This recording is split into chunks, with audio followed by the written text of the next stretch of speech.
Olha aí, vamos destrinchar isso, porque esse é um assunto proibido na imprensa do Rio Grande do Norte. A operação, ela foi na Control, foi na casa de uma servidora chamada Dilvana, servidora de carreira, e na casa foram 4, e na casa de Pedro Lopes. Pedro Lopes é o atual secretário de administração do Estado do Rio Grande do Norte. Pedro Lopes é uma pessoa goza de extrema confiança da governadora Fátima Bezerra, que ela é responsável pela folha de pagamento de todos os servidores do Estado do Rio Grande do Norte.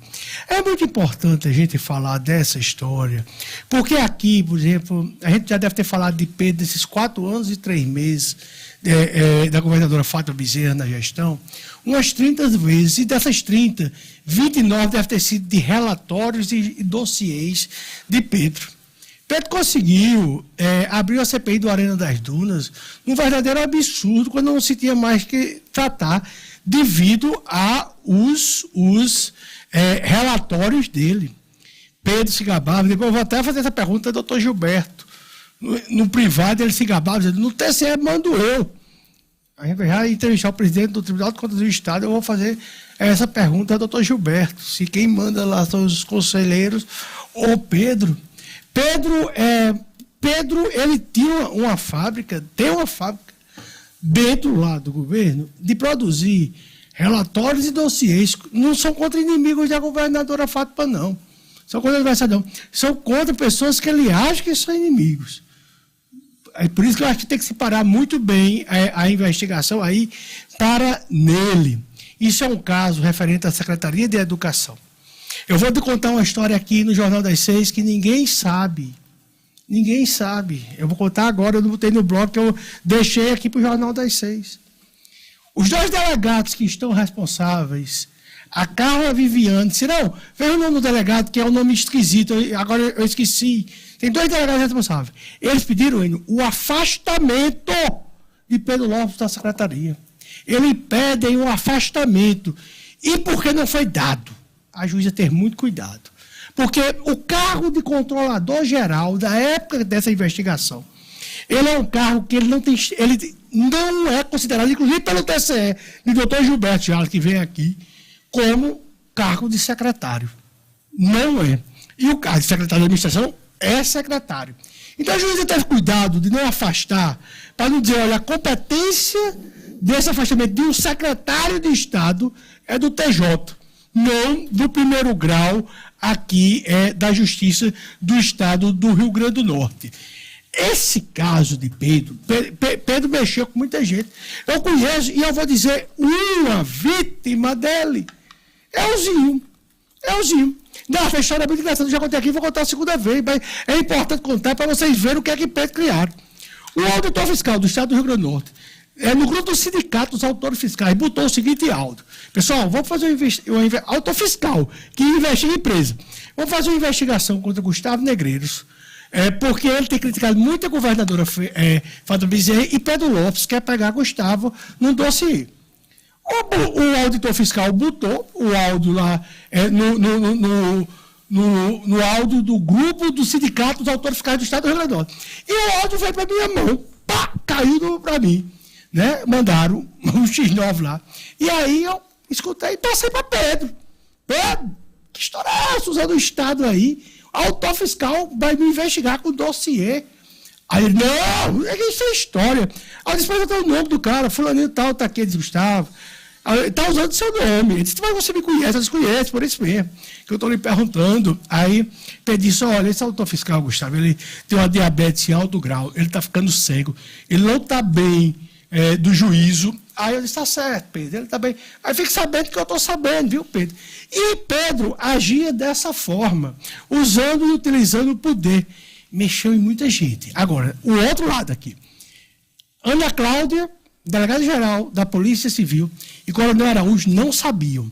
Os 2 delegados, a Carla Viviane e o outro nome difícil, eles fizeram a investigação com 4 mandatos, e aí a gente tem que parabenizar eles, sem que a cúpula do governo soubesse. Foram surpreendidos com a Control hoje, logo cedo, lá.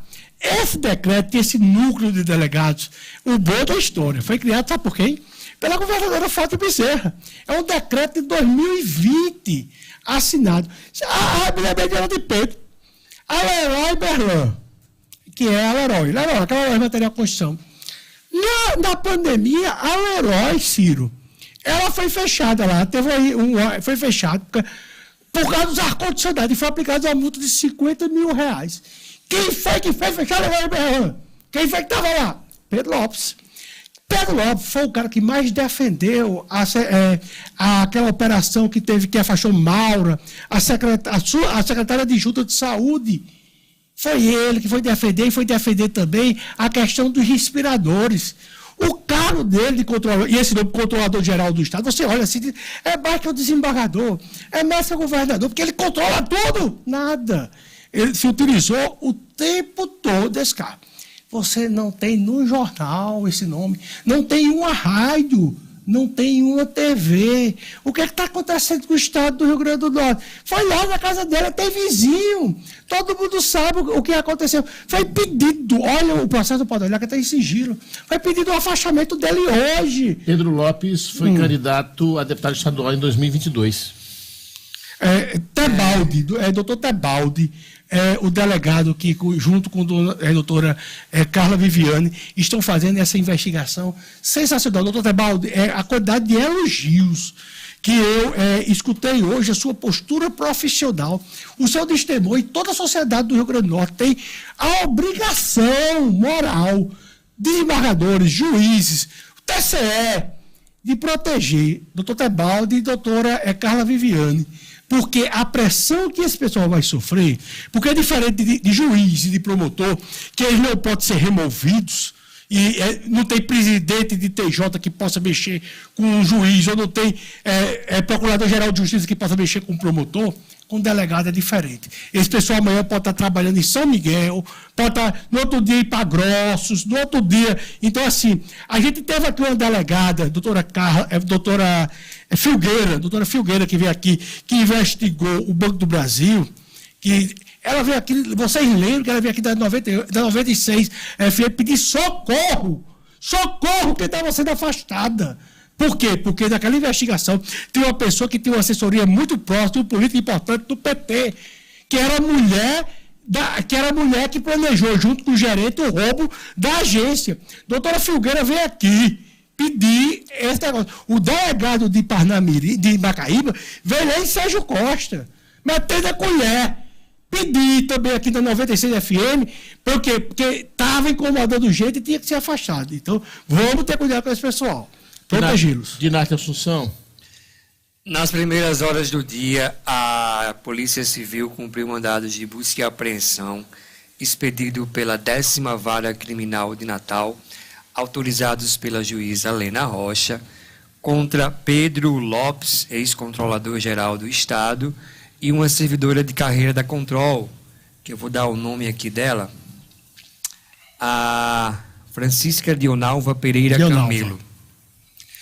Eu passei o dia atrás dessa história, fui ao núcleo a Delegacia de Proteção ao Patrimônio Público e de Combate à Corrupção, na cidade da Esperança, conversei com algumas pessoas, levei alguns nãos, levei alguns sims, e entre idas e vindas consegui a decisão da juíza que está sob o segredo de justiça, e trago para vocês em primeira mão no Jornal das 6 o que está acontecendo dentro da investigação. Os fatos narrados na decisão não dizem respeito à pasta da educação, Gustavo, dizem respeito a dois programas um chamado RN Chega Junto e o outro chamado RN Mais Seguro. Como era que funcionavam esses programas? Durante a pandemia, o governo do estado abriu um programa para que pessoas, empresas, fizessem doações e cabia à Controladoria Geral da União, pegar essas doações do Estado, pegar esse material que era doado e repassar a quem precisasse, né? Cestas básicas, insumos como máscaras faciais. Essa aqui é a questão, esse é o X da questão que está sendo investigado.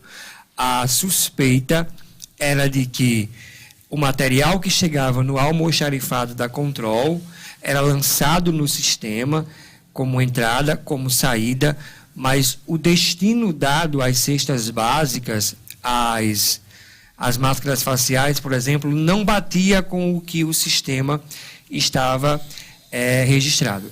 Essa é a tese central da investigação comandada pela DECOR, a Delegacia de Combate à Corrupção e ao Crime Organizado.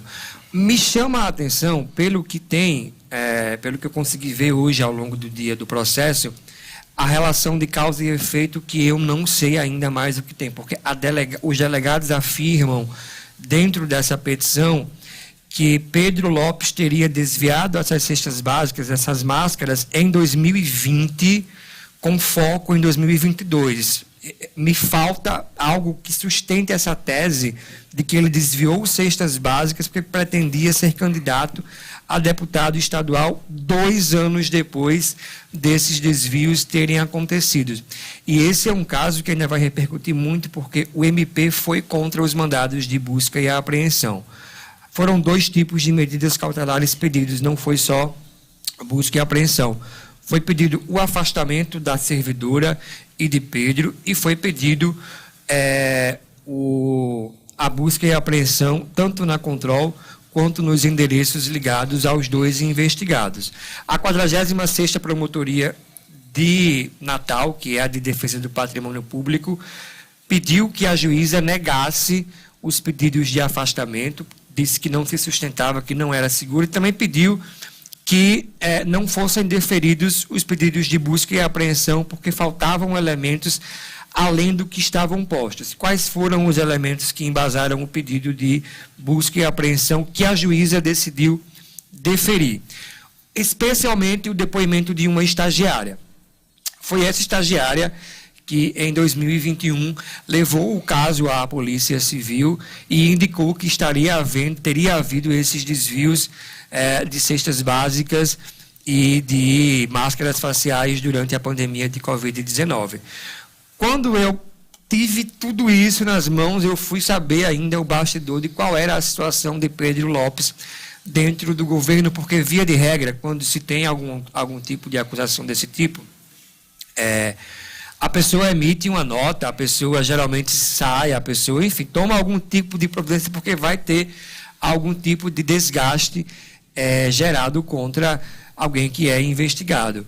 E aí o que eu consegui captar foi que, pelo tipo de conduta que se tem, pela investigação que se tem, e com o próprio MP ainda em dúvida sobre os indícios que sustentam essa acusação contra Pedro, o governo deverá esperar por mais desdobramentos, porque, pelo que está posto, não se tem ainda materialidade suficiente, por assim dizer, para indicar que ele tem culpa de algo. Olha, é engraçado essa história, porque o MP não quis a busca e apreensão.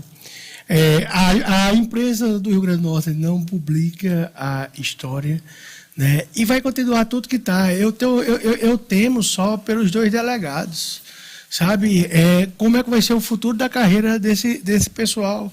Porque é muito grande a força que tem junto. O que se move por trás de tudo isso é enorme. O governo tentou, de todas as formas, abafar o caso.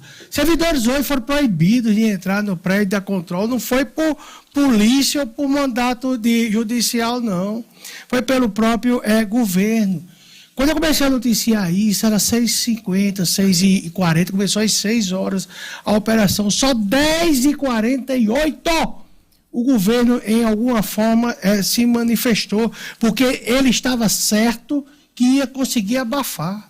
Porque a própria Polícia Civil não ia publicar nada, porque foi contra. Foi uma ação isolada desses 2 abnegados, que fizeram o pedido, a juíza analisou e concedeu.